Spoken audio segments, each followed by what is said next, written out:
ദൈവത്തിന്റെ കരുണയിലേക്കുള്ള തിരിച്ചുവരവുമാണ് ഇവിടെ ചിത്രീകരിക്കുന്നത്. ഈ നാടകം നമ്മെ പ്രബോധിപ്പിക്കുന്നത് ദൈവത്തിന് മുൻപിൽ എല്ലായ്പ്പോഴും തയ്യാറായിരിക്കണമെന്നതും അവസാന നിമിഷത്തെ മാനസാന്തരവും നമ്മെ രക്ഷിക്കുമെന്ന സത്യവുമാണ്. ഇനി നാടകത്തിലേക്ക് കടക്കാം. ഈശോയുടെ രണ്ടാം വരവ്.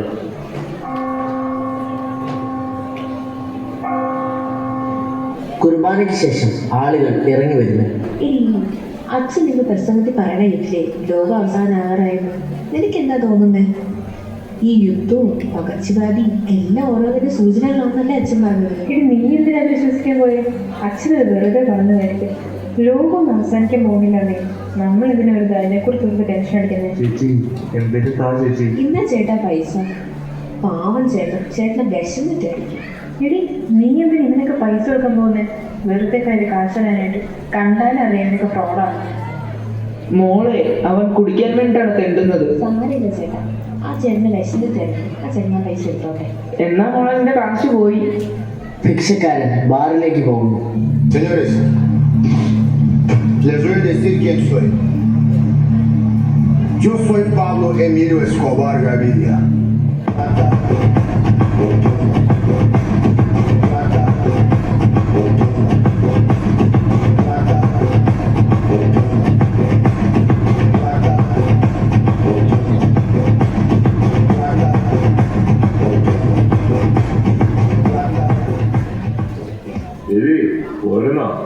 കല്ല് പിടിച്ച വയറ്റിൽ കിടന്നാണ് കേട്ടോ. എടാ ജോണെ, ഞാനാ എന്റെ കൂട്ടുകാരൻ ജേക്കബ്. നീ ഇങ്ങനെ കുടിച്ച് നശിക്കല്ലേ? ജോൺ വീട്ടിലേക്ക് പോകുന്നു. ഇറങ്ങി വാടി ഇവിടെ. ഞാനില്ലാത്ത നേരത്തെ ആരെയും വിളിച്ചു കയറ്റിയിരുന്നേ? അച്ഛാ, ഇത് അമ്മയുടെ അനിയനാ. ഏതായി? ഞാനാണോ തന്റെ അറിയൻ? ഏതാടി? എനിക്ക് അറിയുന്നൊന്നുമില്ല. വെള്ളം അടിച്ചിട്ട് നിങ്ങൾ എന്തൊക്കെ വിളിച്ചു കൂടുന്നേ? ആരാടി വെള്ളം അടിച്ചത്? നിന്റെ അപ്പനോ? എന്റെ കുടുംബ പ്രശ്നത്തിൽ ഇടപെടാ നീ ഏതാടാ? ഞാനൊന്ന് കിടക്കട്ടെ. കഴിഞ്ഞല്ലോ, സമാധാനായി. എന്തൊക്കെയാ ചേച്ചി ഇവിടെ നടക്കുന്നേ?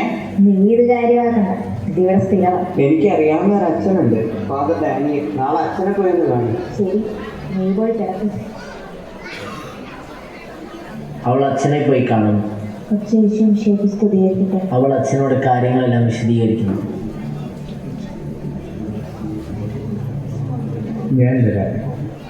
അച്ഛൻ ജോണിന്റെ വീട്ടിലേക്ക് എത്തുന്നു. ജോണി, നീ ഇങ്ങനെ കുടിച്ച് നശിക്കല്ലേ? എന്റെ കാര്യത്തിൽ ആരും ഇടപെടണ്ട, ഇറങ്ങി പോണോ? സാരമില്ല, അവനെ ദൈവം രക്ഷിക്കും.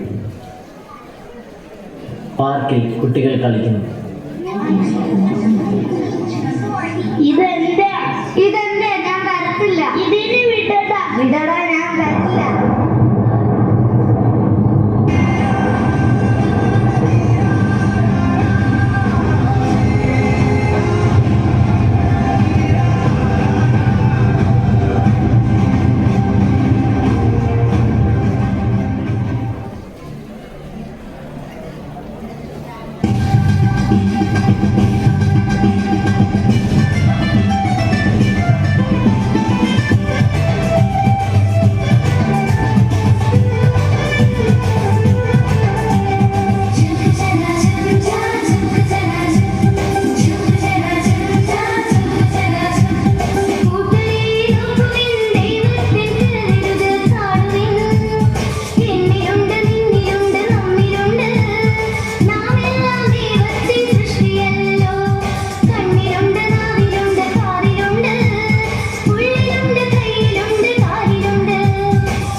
നന്മ ചെയ്ത എൻ്റെ സഹോദരരെ, കാലത്തിന്റെ ആരംഭം മുതൽ പിതാവ് നമുക്ക് വേണ്ടി സജ്ജമാക്കിയിരിക്കുന്ന ദൈവരാജ്യത്തിൽ എന്നോടൊപ്പം പ്രവേശിക്കുവിൻ.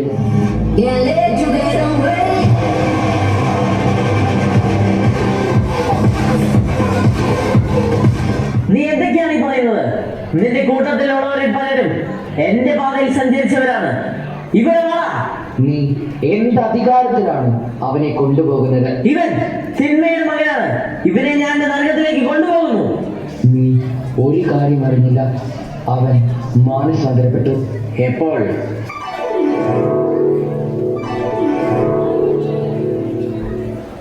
ജോണിന്റെ കുടി മൂലം അവനെ വീട്ടുകാർ ഉപേക്ഷിക്കുന്നു. എനിക്ക് കൊച്ചിനെ നിങ്ങളുടെ കൂടെ ജീവിക്കാൻ വയ്യ. അവൻ ഭിക്ഷ യാചിക്കാൻ തീരുമാനിക്കുന്നു. നിനക്ക് കുടിക്കാനല്ലേ, ഞാൻ തരത്തില്ല.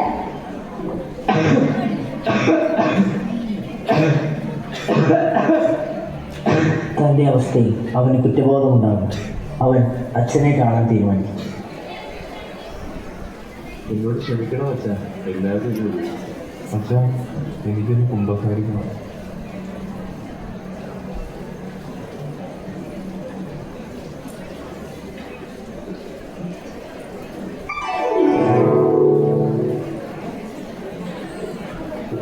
ഒരാൾ പോയാൽ എനിക്കെന്താ? എന്റെ നരകത്തിലേക്ക് വരാൻ ഇത്രയും പേരുണ്ടല്ലോ. നിങ്ങൾ ഇവനെ പോയി മാനസാന്തരപ്പെട്ടിരുന്നെങ്കിലും എൻ്റെ കൂടെ എൻ്റെ രാജ്യത്ത് പ്രവേശിക്കുമായിരുന്നു. ഈശോയുടെ രണ്ടാം ആഗമനം നമ്മെ ഓർമ്മപ്പെടുത്തുന്നത് ജീവിതത്തിലെ തെറ്റുകൾ തിരുത്തുവാനും ദൈവത്തിൻ്റെ കരുണയിൽ അടങ്കലാകുവാനും ആഹ്വാനം ചെയ്യുന്നതാണ്. ഈശോയുടെ രണ്ടാം വരവ് ഏത് മിനിറ്റിലും സംഭവിക്കാം. അതിനാൽ എല്ലായ്പ്പോഴും ആത്മാർത്ഥമായുള്ള തയ്യാറെടുപ്പിൽ ജീവിക്കണം. നന്ദി.